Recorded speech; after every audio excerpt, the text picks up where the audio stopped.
আসসালামু আলাইকুম, শুভ দুপুরের শুভেচ্ছা সবাইকে। আজকে আমি লাউ চিংড়ি রান্না করব। এটাকে বলে চাম্মু চিংড়ি, এটা চিনেন সবাই? এটা আমরা বলি চাম্মু চিংড়ি, আপনারা কি বলেন? আর লাউ, একদম কচি লাউ নিয়ে আসছে।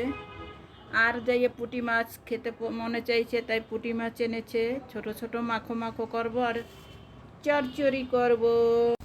আমি পেঁয়াজ কুচিগুলো, অনেকগুলো পেঁয়াজ কুচি, রসুন কুচি ভেজে নিলাম, কাঁচামরিচ। তারপর আমি আস্তে আস্তে রসুন বাটা, পেঁয়াজ বাটা, একটু আদা, একটু ধনে জিরা এগুলো দিয়ে ভুনে মশলা মাছটা দিয়ে দিলাম। মাছটা একটু ভুনা দিয়ে পানি দিয়ে দিলাম, এবার ঢেকে দিলাম। মাছটাকে মাখো মাখো করব। গুঁড়ো পুঁটি মাছ এভাবে খেতে অনেক টেস্ট। কার কার প্রিয় কমেন্টসে জানাবেন।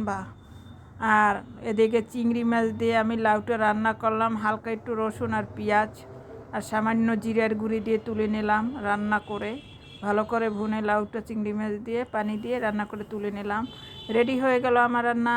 সবাই ভালো থাকবেন, সুস্থ থাকবেন। আমার ভিডিও যার যার ভালো লাগে লাইক কমেন্ট শেয়ার করবেন।